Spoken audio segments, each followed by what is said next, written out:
Monte Sinai e o Monte Sião. Mas antes disso, quero só fazer um agradecimento especial aqui. Essa semana foi meu aniversário, aleluia. Muito obrigado aos irmãos que deram felicitações. Recebi um presente muito bom também aqui. Os discipulados reuniram e deram um presente fantástico para mim aqui, que eu gostei muito. Muito obrigado aos irmãos, amém? Mas eu estou recebendo presentes ainda até julho do ano que vem.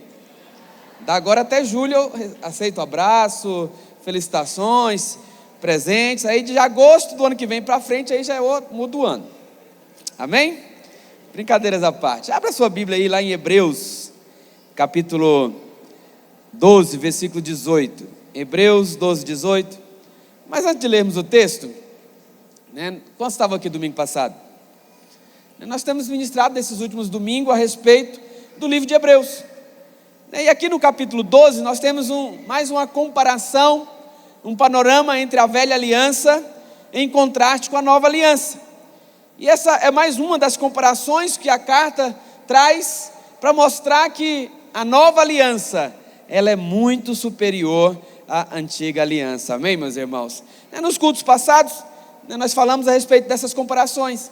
Lá no capítulo 1, por exemplo, de Hebreus, nós vemos que o autor ele faz uma comparação entre Cristo e os anjos, mostrando que Jesus ele é superior aos anjos. Amém, meus irmãos? Lá no capítulo 3, o Senhor ele é comparado com Moisés, mas mostrando também que Jesus ele é superior a Moisés. Moisés era servo, mas Jesus ele é filho. Amém, meus irmãos?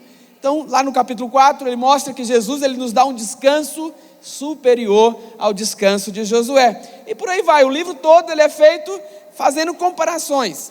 E sempre com esse alvo, sempre com esse objetivo de mostrar que a nova aliança traz coisas superiores à antiga aliança. Amém, meus irmãos? Traz promessas superiores, mostra que Jesus ele é um sumo sacerdote superior aos sacerdotes da família de Arão. Ele traz um sacerdote segundo a ordem de Melquisedeque, que é uma ordem superior. Amém, queridos? Aí aqui no capítulo 12, que nós vamos ler agora, a Bíblia mostra, mais uma vez, faz uma comparação, só que agora vai fazer uma comparação, vai fazer um contraste entre o Monte Sinai, que simboliza a lei, e o Monte Sião, que representa a graça de Deus. Mas tudo isso, todas essas comparações, fala comigo, todas as comparações do livro, são para mostrar que a nova aliança é superior, que a posição que eu estou hoje em Cristo é superior à lei. Amém, queridos? Então a comparação aqui do capítulo 12, versículo 18, mostra que o Monte Sinai, ele representa a lei, mas o Monte Sião, ele representa a nova aliança. Vamos ler? Hebreus capítulo 12, versículo 18. Diz assim a palavra de Deus: ora, não tendes chegado ao fogo palpável e ardente, e à escuridão e às trevas, e à tempestade, e ao canglor de trombetas, e ao som de palavras tais, que quantos o ouviram, suplicaram que não lhes falasse mais, pois já não suportavam o que lhe era ordenado. Até um animal, se tocar o monte, será apedrejado. Na verdade, de tal modo era horrível o espetáculo, que Moisés disse: sinto-me aterrado e tremo. Vamos ler por enquanto só até aqui, só para contextualizar. Aqui ele está falando, o escritor de Hebreus, ele está contando daquele dia que o Senhor deu a lei para Moisés, lá no Monte Sinai. E essa descrição aqui do Monte Sinai mostra que quando o Senhor deu a lei para Moisés, houve essa situação aqui. Houve ali um espetáculo horrível, que Moisés ficou trêmulo, que o povo ficou com medo, eles ficaram com medo a ponto de mandar parar. Então essa descrição do Monte Sinai, não sei se você sabe, mas Monte Sinai significa espinhoso, ou cheio de espinhos. Espinhos, nós sabemos que também são um símbolo, da maldição por causa do pecado. Então o Sinai, ele representa a lei. E na lei eles somente podiam dizer amém para as maldições. Cada vez que Moisés proclamava ali uma lei, você pode ler isso lá no livro de Êxodo, eles diziam amém. Falava ali uma maldição, eles diziam amém. Então não há nada de errado com a lei. Só que o problema, apesar da lei ser santa, de ser boa, de ser perfeita, ela não tem o poder de transformar o homem. A lei não pode nos fazer justos, porque a Bíblia fala, Paulo ele fala que pelas obras da lei, jamais ninguém foi justificado. Então esse era o problema, porque a lei ela foi dada não para ser por nós cumprida, porque é impossível cumprir a lei, mas ela foi dada para mostrar que o homem, ele seria incapaz de chegar no padrão de Deus por si mesmo. Então a lei foi nos dada para que o homem tivesse conhecimento do pecado. E a Bíblia fala que aquela ocasião que a lei foi dada, era uma ocasião de escuridão e trevas. E o texto diz, que nós acabamos de ler, que Deus, quando ele deu a lei, o topo do monte ali, ele ardia em fogo. Era um espetáculo terrível. Mas interessante, irmãos, é que mesmo com fogo, ali o texto diz que havia escuridão, havia trevas e havia uma tempestade. Isso não está lá por acaso. Isso significa que o fogo que há na lei, ela não pode trazer luz para o homem, não pode iluminar o seu caminho. Então esse fogo, ele não traz revelação de Deus para você. A lei não pode trazer, a lei fala a respeito do caráter, fala da santidade de Deus, mas a lei não consegue mostrar o quanto você é amado por Deus. Para isso precisamos da graça de Deus, porque aquilo que é visto no monte, era aquilo que estava no coração deles. Eles estavam ainda em trevas, estavam ainda em escuridão. Então quando nós tentamos relacionar com Deus baseado na lei, é a mesma coisa, estamos em escuridão, não temos luz de Deus. Então lá no Monte da Transfiguração, não sei se vocês irmãos lembram, lá em Mateus, nós temos o relato do dia que Jesus ele foi transfigurado. E naquele momento, o Senhor, a Bíblia diz que apareceu ali junto com o Senhor Jesus, Moisés e Elias. Quantos lembram? Está lá em Mateus capítulo 17. A Bíblia fala que quando Pedro sugeriu que fossem feitas 3 tendas. Os irmãos lembram disso? 3 tendas, uma para Jesus, outra para Moisés e outra para Elias. Mas naquele momento, a Bíblia diz que uma nuvem luminosa os envolveu. Vamos ler lá? Vamos ler. Mateus 17, versículo 1, abre aí para nós. Acho interessante essa passagem. Mateus 17, 1 diz assim, olha: 6 dias depois, tornou Jesus consigo Pedro e os irmãos Tiago e João, e os levou em particular a um alto monte, e foi transfigurado diante deles. O seu rosto resplandecia como o sol, e as suas vestes tornaram-se brancas como a luz. E eis que lhe apareceram Moisés e Elias, falando com ele. Então disse Pedro a Jesus: Senhor, bom é estarmos aqui. Se quiseres, farei aqui 3 tendas. Uma será a tua, outra para Moisés, outra para Elias. Falava, Pedro ainda, quando uma nuvem luminosa os envolveu. E eis, vindo da nuvem, uma voz que dizia: Este é meu filho amado, a quem me comprazo, em quem eu tenho alegria, em quem eu tenho prazer. A ele ouvi. Interessante que aqui estavam 3 representantes: Moisés, representante da lei, Elias, representante dos profetas, e Jesus, que é a graça de Deus. A quem o Senhor nos mandou ouvir? Fala comigo: Jesus. Então isso não é à toa, nós devemos ouvir Jesus, amém, meus irmãos? Aí o versículo 6 diz: olha, ouvindo os discípulos, caíram de bruços, tomados de grande medo. Aproximando-se deles, tocou-lhes Jesus, dizendo: erguei-vos e não temais. Então eles levantaram os olhos e a ninguém viram, senão Jesus.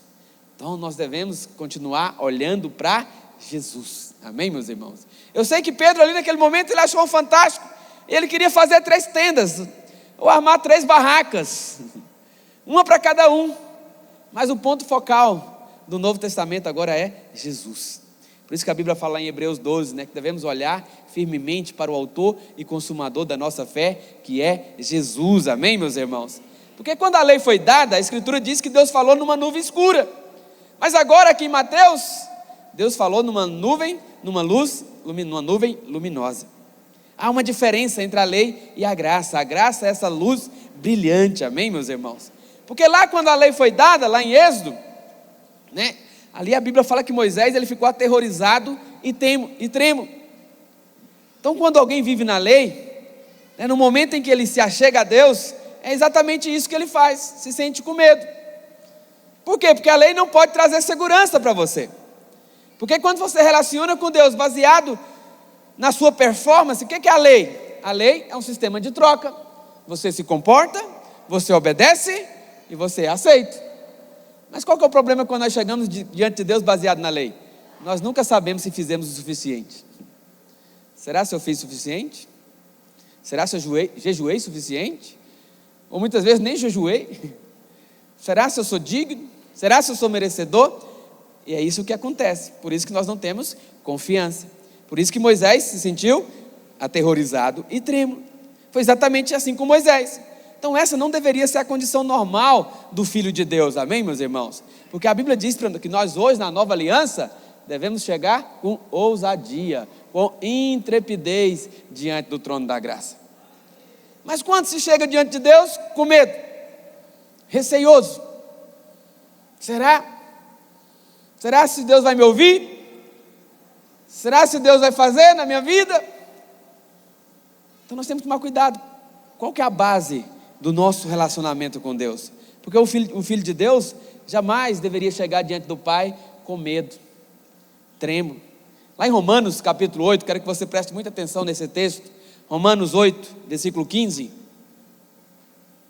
O que a palavra de Deus diz? Porque não recebestes espírito de escravidão, para viverdes outra vez atemorizados, mas recebeste o espírito de adoção, baseado no qual clamamos, Abba, Pai. Essa palavrinha Abba, ela significa pai, mas não é no sentido normal, mas é um sentido carinhoso. É como nossos filhinhos falam papaizinho. É assim que nós devemos chegar diante de Deus, um Deus carinhoso. Mas quantas vezes nós chegamos diante de Deus achando que Deus é alguém que está bravo, que está grilado, nervoso conosco? Mas aqui o texto fala que nós não recebemos espírito de escravidão, para ficar atemorizado, para viver com medo. Mas você recebeu um filho de adoção, agora você é filho, amém? Você pode colocar a mão no seu coração e repetir comigo? Eu sou filho, filho amado. Eu não preciso ter medo, mas eu posso me achegar confiadamente diante do meu Pai. Amém, meus irmãos? Porque você é filho. E o versículo 16, ele continua dizendo, olha, porque o próprio Espírito de Deus, o próprio Espírito Santo, testifica com o nosso espírito que nós somos filhos. Nós somos filhos, amém? Então essa é a forma de relacionarmos, clamando Abba Pai, papaizinho querido. Mas Moisés, ele estava aterrorizado. A palavra de Deus diz que Moisés estava com medo.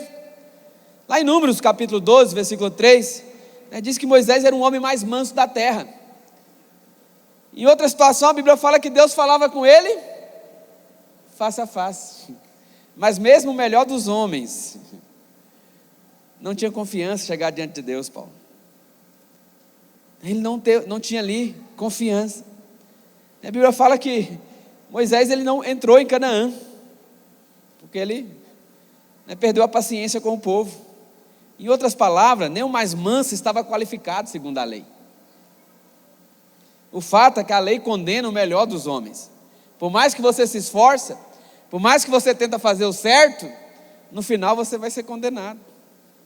Mas por outro lado, a graça, ela salva o pior dos pecadores. Amém? Você entende isso? Você está dizendo amém por dizer amém, ou você está dizendo amém porque eu entendi? Tenho revelação dessa verdade, que eu sou aceito diante do meu Pai. Amém? Eu falo muito amém, porque quando fala amém, você está se apropriando da verdade. Você está tomando posse. Você tira a passividade. Então viver de acordo com a lei, meus irmãos, é viver em constante temor e medo. Não há segurança. É viver constantemente ansioso. Como é que eu estou diante de Deus? Será que eu sou aceito? Será que Deus está feliz comigo? Então Moisés era o melhor dos homens, mas mesmo assim ficou com medo. Porque assim que se relacionar com Deus baseado na antiga aliança, nos traz medo, nos traz insegurança. Mas a Bíblia fala que na nova aliança, nós recebemos o espírito de filiação. Nós somos agora filhos. E podemos viver, relacionar com Deus baseado no papaizinho querido, na graça, no favor de Deus, amém? Eu não preciso viver mais em constante temor, em constante medo, ansioso, preocupado. Então um sinal de que alguém ainda está na lei é quando ele se pergunta: como é que eu estou diante de Deus?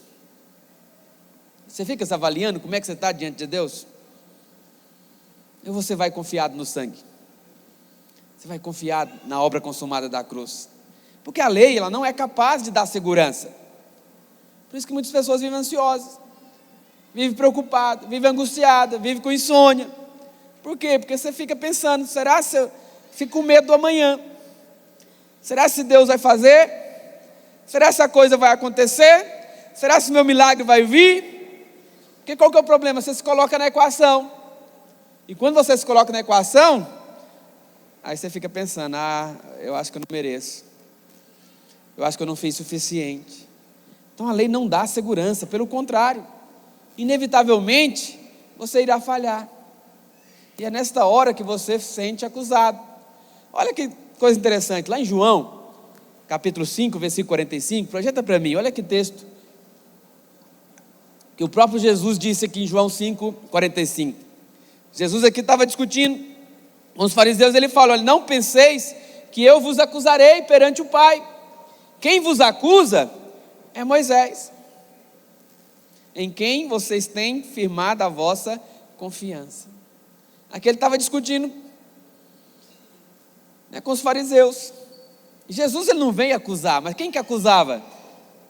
Moisés. Mas Moisés aqui, no sentido de quê? É a lei é que acusa. E por que a lei acusa? Porque nós descumprimos ela, nós falhamos com ela.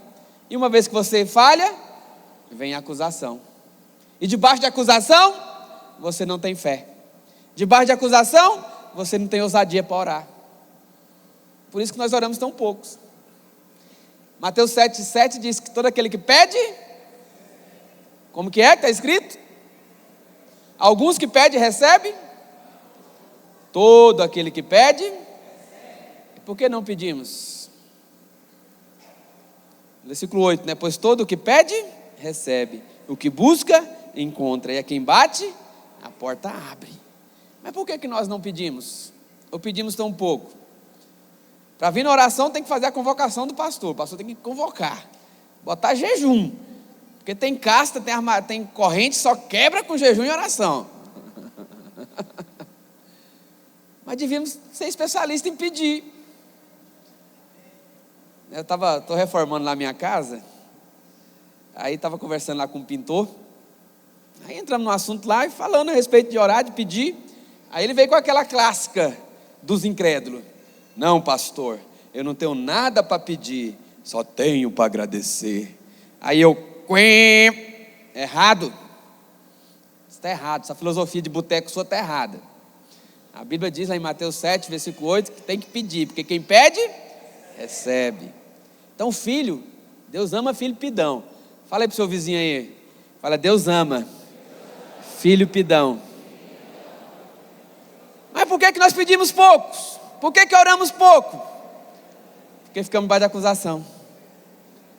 Porque achamos que não merecemos.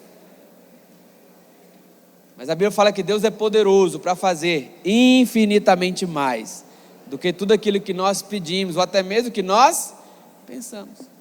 Porque às vezes coisa pequena, quando o milagre é pequeno, você até pede. Mas quando o milagre é muito grande, você é covarde demais para pedir, só pensa. Só dá aquele respirar fundo assim, ó. Ai, ai. Quem já fez isso? Ai, ai. Mas a Bíblia fala que Deus é poderoso para fazer infinitamente mais do que esse suspiro que você teve aí. Temos que aprender a pedir, irmão. Mas por que pedimos pouco? Porque somos acusados. E quem que nos acusa? A lei. A graça não te acusa, a graça te justifica. A graça diz que o preço já está pago, já está consumado.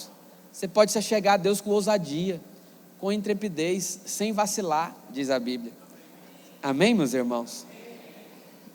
Por outro lado, em Cristo, se por um lado em Moisés nós temos acusação, nós estamos trêmulos, temos insegurança, por outro lado em Cristo, a Bíblia fala que a nossa alma está ancorada. O que é a âncora? A âncora é aquele pedaço de ferro, que joga no mar para o navio não ser movimentado. Ele fica firme. Pode vir a tempestade, pode vir a luta, pode vir a má notícia, mas em Cristo nós estamos firmes. Firmes nas promessas, amém? Firmes. Não somos levados para um lado para o outro. Podemos ficar firmes. Fazemos isso porque olhamos firmemente para o autor e consumador da nossa fé, que é Cristo, amém, meus irmãos? Esses são dias, nós estamos estudando Hebreus. Eu quero que você aplique seu coração nisso, porque o fato é que você deve focar em Cristo. Vida cristã é focada em Cristo. Cristã, Cristo. Tem tudo a ver, amém? Devemos aprender a olhar firmemente para o autor e consumador da nossa fé, que é Cristo.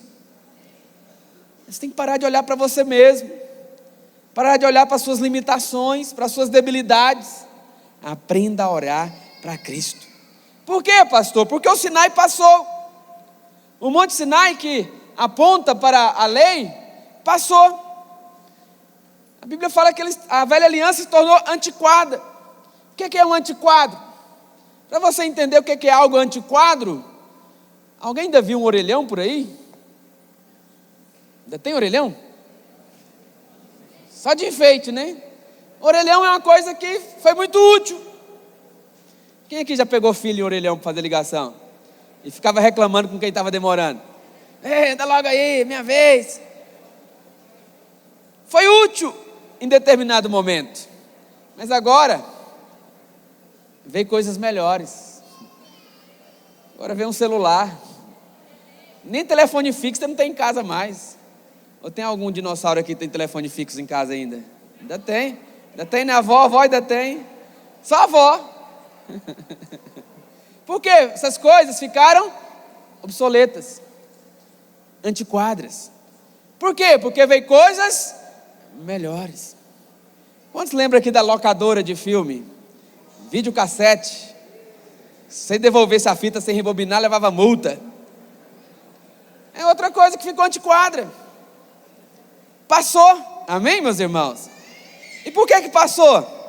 Porque, diga comigo, hoje tem uma coisa melhor, superior, que é a nova aliança. Amém, meus irmãos? Então a Bíblia diz que Deus agora ele está em outro monte, que é o Monte Sinai. Não é mais o Monte Sinai, agora é o Monte Sião. Porém, nós vamos continuar lendo o texto lá de Hebreus. Você vai perceber isso. Que é interessante. Você sabia qual que era o motivo dos judeus comemorarem a festa do Pentecostes? Hoje, quando fala em Pentecostes, o que é que você lembra? Fala comigo, batismo do Espírito Santo. Quando a gente fala de Pentecostes hoje, já vem na sua mente logo batismo do Espírito Santo. Só que o Pentecostes, a festa dos Pentecostes, para os judeus, era para eles lembrar do dia que Deus deu a lei. Sabia disso? Então o Pentecostes era uma festa do Velho Testamento, que celebrava esse dia que houve ali, que Deus deu a lei para Moisés. Mas no Novo Testamento, o dia do Pentecostes, ele é marcado pela vinda do Espírito Santo. Irmãos, lembram disso? Isso mostra para nós, isso indica para nós que hoje nós somos direcionados não mais pelos códigos da lei, mas nós somos direcionados hoje pelo Espírito, amém? Lá em Gálatas, capítulo 5, versículo 18, o que a Bíblia diz? Gálatas 5, 18, olha, mas se sois guiados pelo Espírito, já não estáis sobre a lei. Agora nós somos guiados pelo Espírito, não mais pela lei. Então não precisamos de mais desses códigos de conduta, porque isso ficou obsoleto. Nós temos o Espírito Santo que é residente em nós.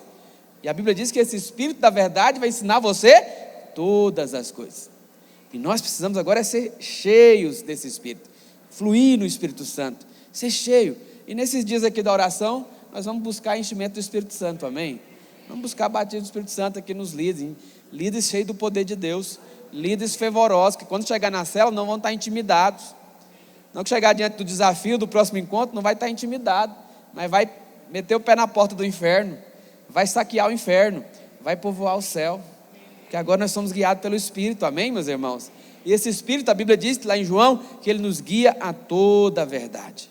Então a lei foi dada lá no Sinai, mas o Espírito Santo, a Bíblia fala que eles estavam ali, quando eles estavam reunidos, lá no cenáculo, tinham ali 120 pessoas, estavam reunidos todos no mesmo lugar, e de repente a Bíblia diz, lá em Atos capítulo 2, que veio sobre eles um vento impetuoso, e todos foram cheios do Espírito Santo, todos foram cheios do poder de Deus, amém, meus irmãos?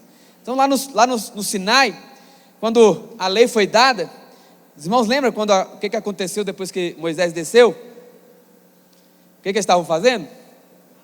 Estavam ali adorando o bezerro, e o juízo de Deus veio. Deus levantou ali uma das tribos que pegou a espada, e naquele dia foram mortos quase 3.000 homens. Está lá em Êxodo, projeta para mim, Êxodo 32, versículo 28. Êxodo 32, 28. E fizeram os filhos de Levi segundo a palavra de Moisés, e caíram do povo. Caíram como? Escorregaram? Não, caíram na espada, uns 3.000 homens.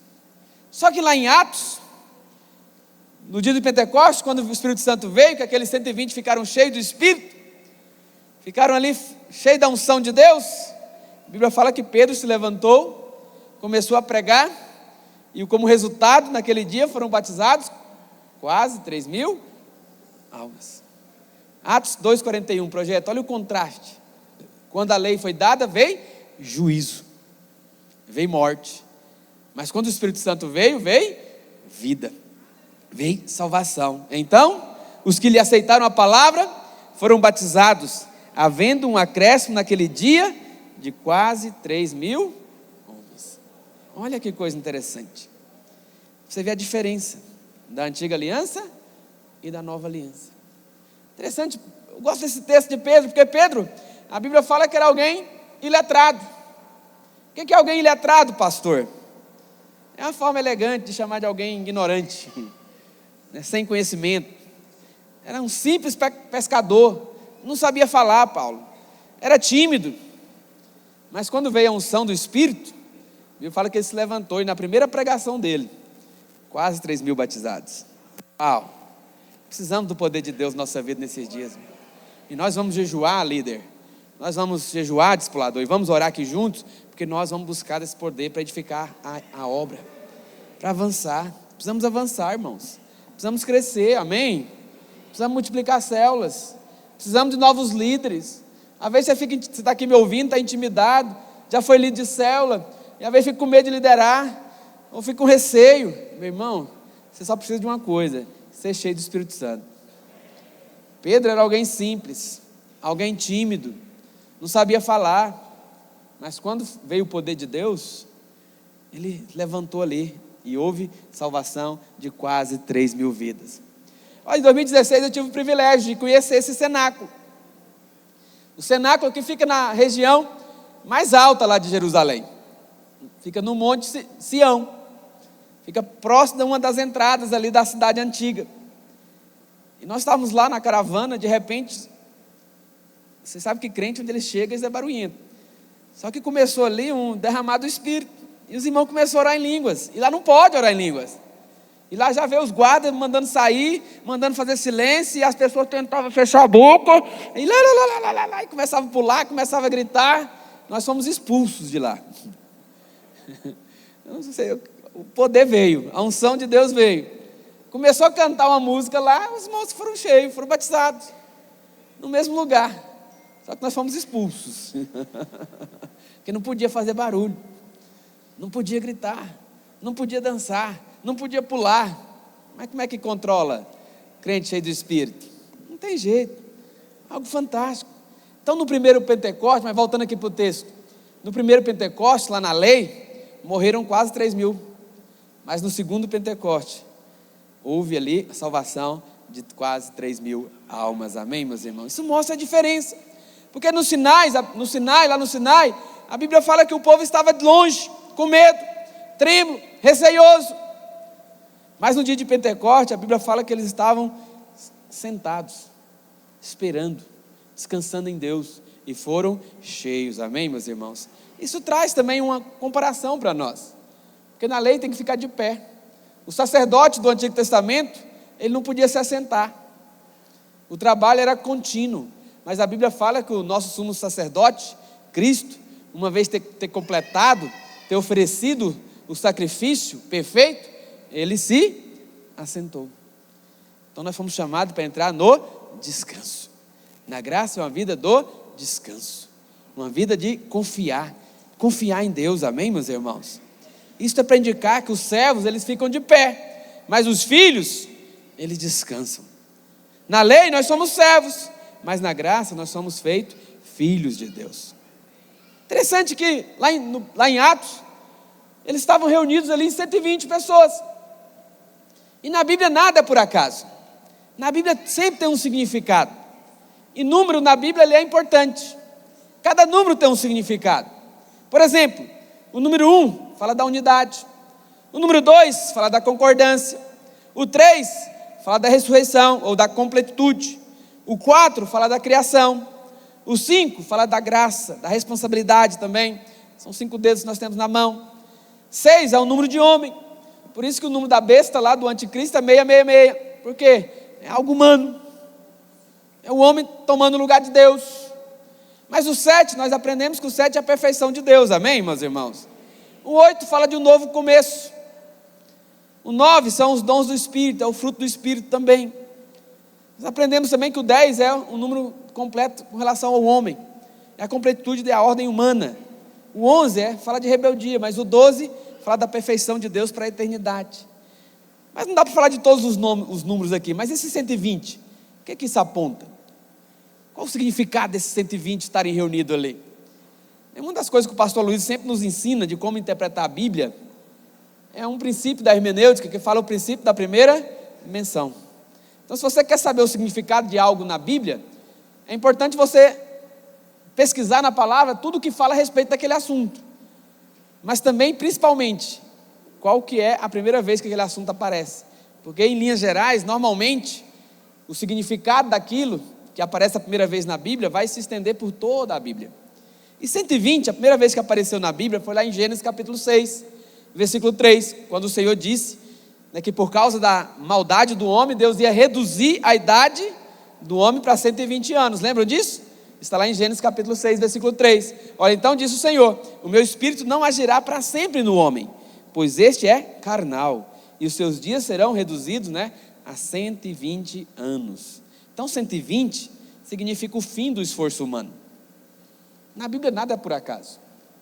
Então não é à toa que aqueles 120 estavam ali reunidos, porque a partir dali a obra não ia ser edificada mais na força do braço, mas no poder do Espírito. Consegue fazer essa ligação? Consegue fazer assim, ter essa revelação? Porque agora nós não fazemos mais na força do braço, precisamos do Espírito Santo. Por isso nós vamos orar, por isso nós vamos jejuar, vamos clamar, para que a obra possa avançar. Amém, meus irmãos? Glória a Deus por isso. Glória a Deus. Outra vez que esse número de 120 aparece na Bíblia, lá em 2 Crônicas, capítulo 5, quando Salomão foi consagrar ali o templo. E lá diz que tinha 120 sacerdotes tocando e cantando. E lá diz que eles cantavam, que o Senhor é bom e a sua misericórdia dura para sempre. E quando eles cantavam isso, a glória de Deus encheu todo o templo. A Shekinah foi derramada. Então isso era uma canção de graça. E fala que a misericórdia do Senhor, Deus ele é bom, a sua misericórdia dura para sempre. Deus ele é bom, amém, meus irmãos? E aqui em Atos, nós sabemos que o véu tinha sido rasgado quando Jesus foi crucificado. E 50 dias depois, o Espírito Santo ele veio e encheu aqueles 120. E eles foram cheios do Espírito. E a partir dali começou uma obra poderosa na igreja. A edificação da igreja baseada no poder de Deus. É assim que nós temos que liderar, amém, líderes de célula? Baseado no poder de Deus. Cheios do Espírito Santo de Deus. Porque com isso, nós faremos uma obra prevalecente.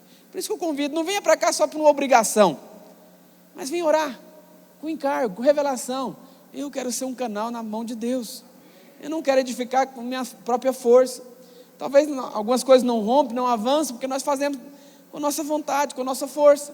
Mas quando nós dependemos do Espírito, você vai ver grandes coisas acontecer em nossos dias. Vai ver grandes coisas, vai ver multiplicação de célula, vai ver novos líderes sendo levantados, novos discipuladores sendo levantados. Nós teremos um grande mover de Deus no nosso meio, que nós vamos buscar dessa capacitação do alto, amém, meus irmãos? Glória a Deus por isso. Quantos estão comigo? Quantos virão orar comigo terça-feira, jejuar? Deus está vendo você levantar a mão, amém? Gravei aqui. Mas voltando para cá, volte para cá. Isso mostra uma mudança. Mas é interessante que tanto o Pentecoste quanto a última ceia aconteceram aqui nesse cenáculo. Então isso indica que o Espírito Santo, ele veio para nos ungir. Uma vez que nós somos lavados pelo sangue, uma vez que nós estamos na nova aliança, agora nós também recebemos o Espírito Santo sobre nós, amém, meus irmãos? Então agora nós somos cheios do Espírito. Então o texto diz, lá no Hebreus, voltando lá para Hebreus, no versículo 18, capítulo 12, versículo 18, o texto diz que nós agora nós não temos chegado mais a esse monte, mas pelo contrário, nós temos que ir agora para um novo monte. Lá no versículo 22 de Êxodo 12, 22, fala agora qual que é o monte que nós estamos. Nós estamos num novo monte, nós estamos no Monte Sião. Vamos ler, Êxodo 12, 22. O que diz? Olha, vai no 22, não, perdão, é Hebreus 12, 22, irmão, eu falei Êxodo, Hebreus 12, 22. O que o texto diz? Olha, mas tendes chegado ao Monte Sião, e à cidade do Deus vivo, a Jerusalém celestial, e às incontáveis hortes de anjos, e a universal assembleia, e a igreja dos primogênitos arrolados nos céus, e a Deus o juiz de todos, e aos espíritos dos justos aperfeiçoados, e a Jesus o mediador da nova aliança, e ao sangue da aspersão, que fala de coisas superiores ao que fala do próprio Abel. Então o capítulo 12, lá no versículo 18, começa falando do Monte Sinai. Só que fala que nós, agora que estamos na nova aliança, não estamos mais naquele monte. Agora nós estamos num novo monte. Então aqui o autor, ele vai fazer uma comparação entre esses dois montes. Agora, na nova aliança, todos estão no Monte Sião. Aqui fala do Deus Pai, fala da igreja, fala do Senhor Jesus, fala dos anjos. Então nós devemos estar agora nesse monte. Por quê, pastor? Porque esse monte, ele simboliza a nova aliança.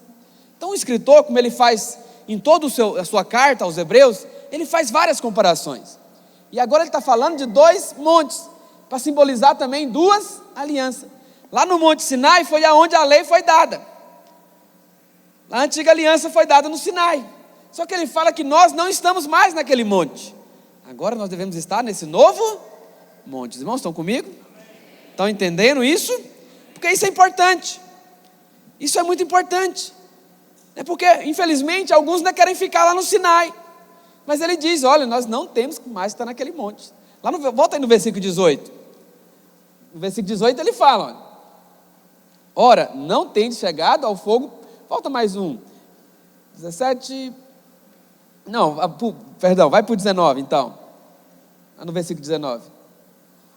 Ele está falando a respeito do Monte Sinai aí. Só que ele fala que nós não devemos estar mais nesse monte. Agora nós devemos vir para o novo monte, que é o Monte Sião. Amém, meus irmãos? Então nós não devemos estar mais naquela antiga aliança. Porque todo o contexto do livro, é muito importante que você entenda isso, ele está fazendo comparações entre a antiga aliança e a nova aliança. E nós somos chamados agora para estar na nova aliança. Não esteja mais voltado para a antiga aliança. Não queira se relacionar com Deus baseado na lei. Porque relacionar com Deus baseado na lei é temor, é tremor, é medo. Mas basear com Deus baseado na graça, você agora tem confiança. Você agora relaciona com base num pai com um filho. Deus, você recebeu agora um espírito de filiação, baseado no qual você pode clamar, Abba, Pai. papaizinho querido, amém, meus irmãos? Então não fique mais na antiga aliança. Sião aponta para a graça, e somente nós somos inabaláveis quando nós estamos na graça, porque lá no Sinai, a Bíblia fala que Moisés estava trêmulo, não tinha segurança, era abalável. Mas quando você está em Cristo, nós estamos seguros, nós estamos inabaláveis, amém, meus irmãos? Por isso que lá em Gálatas, Paulo ele diz aos Gálatas no capítulo 5, vamos ler no capítulo 4, Gálatas capítulo 4, versículo 22, Paulo ele faz essa comparação também. O que ele diz? Olha, pois está escrito que Abraão teve 2 filhos, uma da mulher escrava e outra da livre, mas o da escrava nasceu segundo a carne, segundo a força do braço, esse aponta para a lei, o da livre, mediante a promessa. Aí Paulo ele fala, olha, essas coisas são alegóricas, por isso que muitos defendem que talvez, muito provável que Paulo também tenha escrito o livro de Hebreus, que ele faz essas comparações, mas não há consenso nisso. Mas ele diz aqui no versículo 24 que tanto Sara quanto Agar foram feitas como alegorias, para mostrar a antiga e a nova aliança, porque a antiga aliança era na força do braço, mas a nova aliança é com base na promessa. E ele diz, essas coisas são alegóricas, porque essas mulheres são 2 alianças. Uma, na verdade, se refere ao Monte Sinai, que gera para a escravidão, que é a lei. Esta é Agar. Ora, Agar é o Monte Sinai, na Arábia, e corresponde a Jerusalém atual, que é natural, que está em escravidão com seus filhos. Mas a Jerusalém lá de cima, a celestial, é livre. Essa que é a nossa mãe. E essa aponta para Sara, amém, meus irmãos? Aí no versículo 31 ele diz, e assim, irmãos, nós somos filhos, não da escrava, mas sim da livre. Porque se você relaciona com Deus baseado na lei, você é escravo. Mas se você relaciona com Deus baseado na graça, aí sim você é livre. Por isso que Jesus ele diz, foi para a liberdade que eu vos libertei. Muitas vezes nós conjugamos esse versículo só para pensar que é a escravidão do pecado. Não, mas ele foi te libertou tanto da escravidão do pecado, mas também da escravidão da lei. Porque a Bíblia diz que lá em Romanos 8:1, né, que se você está em Cristo, já nenhuma condenação, projeta para mim, agora pois já nenhuma condenação há para os que estão em Cristo Jesus, versículo 2, porque a lei do Espírito da vida em Cristo Jesus te livrou, te libertou da lei do pecado e da morte. Você agora é filho da livre, você é livre para relacionar com Deus, não baseado nas suas obras, não baseado na força do braço, mas baseado na graça de Deus, amém, meus irmãos? Então aqui Paulo ele mostra que Abraão teve 2 mulheres, e essas 2 mulheres ele está falando que é uma alegoria. Pastor, se é alegoria, logo elas não existiram? Não, ele não está dizendo isso, elas existiram, mas ele está usando elas como uma comparação, que mostram ali de 2 alianças, uma aliança baseada na força do braço, quando Abraão quis resolver do seu jeito, quis resolver com a sua própria força, e a outra, o outro filho, que é o filho da promessa, que foi gerado baseado unicamente no poder de Deus. Quando Abraão recebeu a promessa de Deus, ele tinha 75 anos, diz a Bíblia, e ele ainda tentou resolver do jeito dele, foi ficar com a escrava, e deu ruim, irmão. Falar nisso, hoje estamos nos visitando aqui, discipuladores lá de Aparecida, João, sua esposa Marineide, Renata e a Miriam, o pai do Renato está aqui, saiu lá de Aparecida para trazer água de coco. Seja bem-vindo, meus irmãos, isso é uma bênção. Todo domingo lá na Aparecida ele me dava uma água de coco, esse irmãozinho. Estou sentindo falta, viu, irmão, da água de coco. Mas voltando aqui, querido, então Agar, ela simboliza o Monte Sinai, como o próprio texto aqui diz, que representa a lei, mas Sara é a Jerusalém celestial, que representa a graça de Deus. Interessante que lá aqui no texto de Hebreus, voltando lá para Hebreus 12, 22, né, o texto diz que Sião é a Jerusalém celestial, que é a graça de Deus. E ele começa dizendo, né, mas tende chegado ao monte Sião, e a cidade do Deus vivo. Nós não estamos mais naquele monte. Agora você foi convidado para ir para esse novo monte, que é o monte da graça de Deus. Um monte da graça de Deus, amém, meus irmãos? Porque essa é a nova forma de você relacionar com Deus. Eu sei que muitas vezes nós aprendemos de uma forma religiosa, e basicamente todas as religiões são iguais. Se você se comporta, você é abençoado. Alguns são abençoados com o céu, com o paraíso, outras religiões com as 17 virgens no paraíso. Outros são abençoados com a regeneração, ou vão evoluir. Toda religião é igual. Mas cristianismo não é religião. Cristianismo é relacionar com Deus, baseado na obra consumada da cruz. Cristianismo é o pecador abrir mão da sua força para confiar no sacrifício da cruz. Nós somos tão pecadores que não merecíamos coisa alguma, mas recebemos tudo de graça de Deus. Recebemos de graça de Deus, amém, meus irmãos? Mas interessante que o texto aqui diz também que lá nessa nova Jerusalém, nesse monte de Sião, tem o juiz de todos. Esse juiz de todos aqui não é mais no sentido de juiz que condena, mas é um juiz que absorve, um juiz que declara que você é justo. Esse juiz declara que você é inocente diante de Deus, que declara que o preço já foi pago, já não há nenhuma condenação. Porque a gente pensa que o juiz é só para condenar, mas o juiz também é para absorver.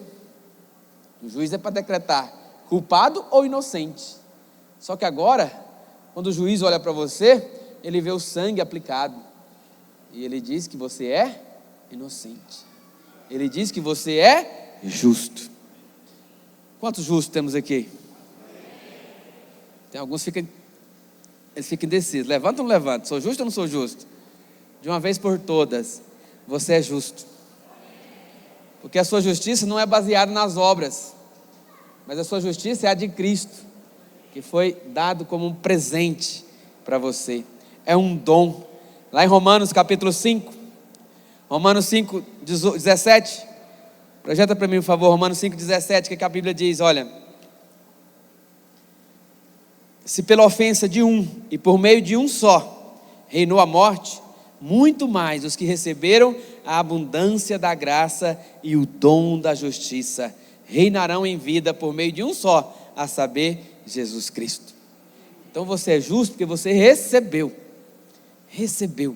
Aí o versículo 18 ele diz, olha: pois assim como por uma só ofensa veio o juízo sobre todos os homens, para a condenação, assim também por um só ato de justiça veio a graça sobre todos os homens, para a justificação que dá vida.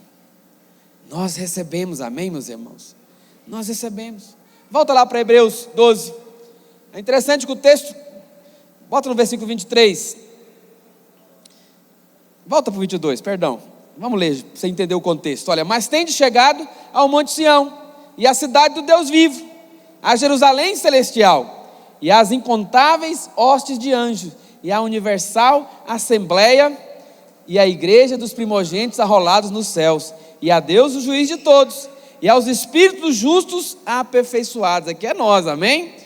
E a Jesus, o mediador da nova aliança, e ao sangue da aspersão, que fala coisas superiores ao que fala o próprio Abel. Aí o que ele diz no versículo 25? Tende cuidado. Agora você presta atenção. Tende cuidado.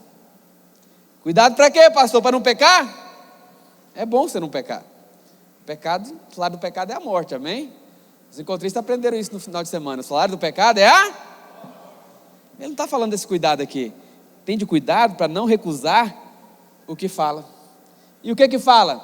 O sangue. E o que o sangue fala? Que você é perdoado. O sangue fala que você é perdoado. Mas quantas vezes nós aceitamos a acusação? Quando você aceita a acusação, você está negligenciando, está tampando os ouvidos para o que diz o sangue. Toda vez que o diabo vem te acusar de pecado, lembra disso aqui, que você é perdoado pelo sangue. Tende cuidado e não recuse ao que fala. Não recuse a graça de Deus. Não recuse o dom da justiça que foi te dado. Porque toda vez que você fica debaixo de acusação, você está recusando. Você está anulando. Fala comigo, misericórdia. Então o versículo 25 ele diz: tende cuidado, não recuseis o que fala. E quem está falando, irmãos? É o sangue de Jesus, que é superior ao sangue de Abel. E esse sangue diz que você é perdoado. É o sangue da aspersão. Então precisamos ouvir o sangue, amém, meus irmãos? E fala comigo, o sangue diz que eu sou perdoado. O sangue, ele está proclamando que você é justo diante de Deus.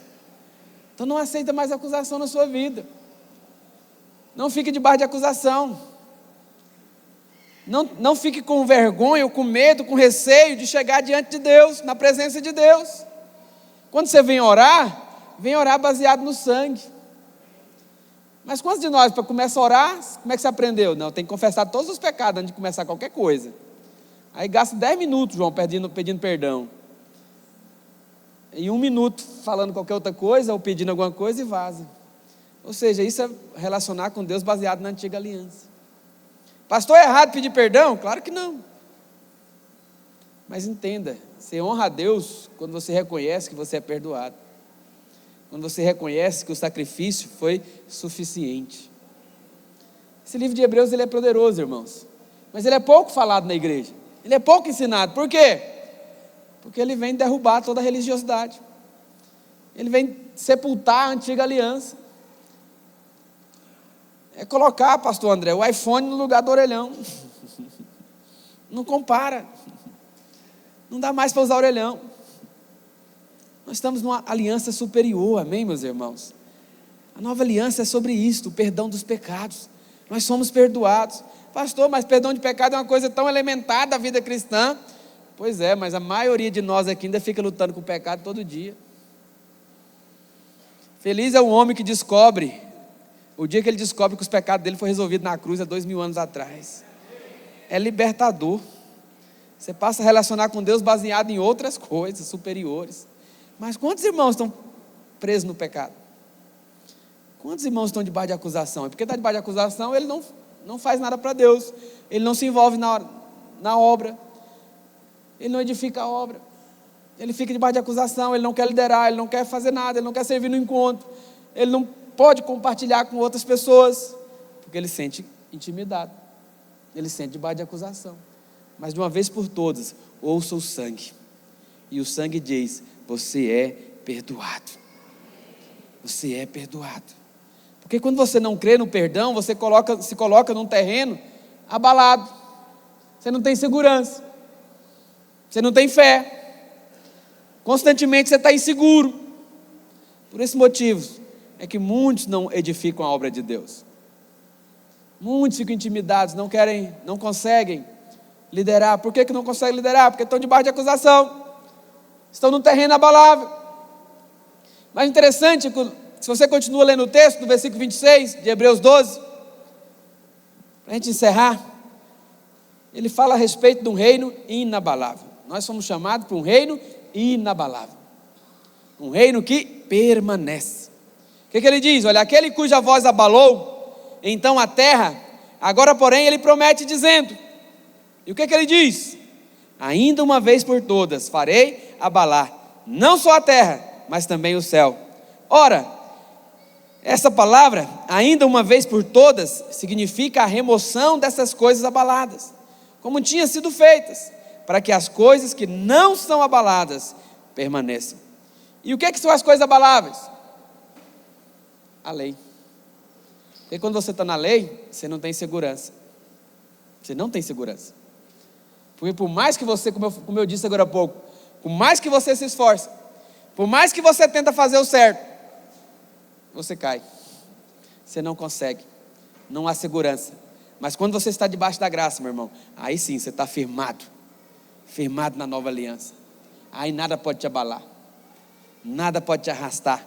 Por isso que o texto também diz que nossa alma está ancorada. Pode vir a tempestade, pode vir o dia mau, mas você permanece firme.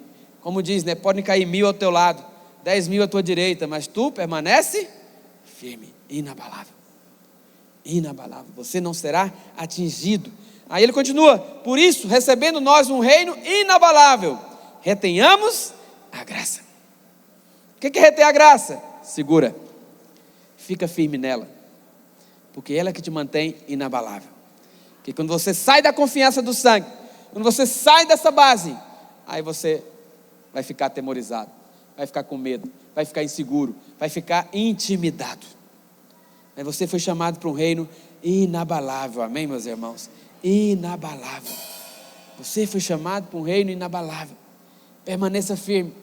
Pode vir a luta, pode vir o dia mau. Qual que é a sua ação? Permaneça inabalável. Não retroceda, não volte para trás, amém, meus irmãos? Não volte para trás, porque o Senhor, Ele vai te fortalecer a cada dia mais nessas verdades. A verdade que você é perdoado, a verdade que você pode chegar diante de Deus com confiança, com confiança. Pode ficar de pé, por favor? Queria orar por você nesse dia, meu irmão. Eu sei que muitas vezes essas verdades parecem difíceis, parecem alimento sólido, e verdade é alimento sólido. Por isso que é importante você aplicar o seu coração nisso, você orar sobre isso, para que o Espírito Santo possa trazer revelação dessas coisas, para que nós possamos estar também inabaláveis, porque o reino que Deus está edificando é um reino inabalável. Permaneça, é um reino que permanece. Que nós possamos nesses dias estar firmada a nossa fé num terreno inabalável. Inabalável. Diante da circunstância, lembra disso. Você pode se chegar diante de Deus de forma ousada, sem titubear, sem vacilar, em confiança. Você pode orar, você pode pedir, você pode clamar, porque Ele é o seu socorro para a ocasião oportuna, amém, meus irmãos? Porque nós temos diante de Deus um sacerdote que nos salva totalmente, um sumo sacerdote que é para sempre, segundo a ordem de Melquisedeque. E se o sacerdote ele é aceito, você também é aceito diante de Deus, amém? Você pode levantar suas mãos.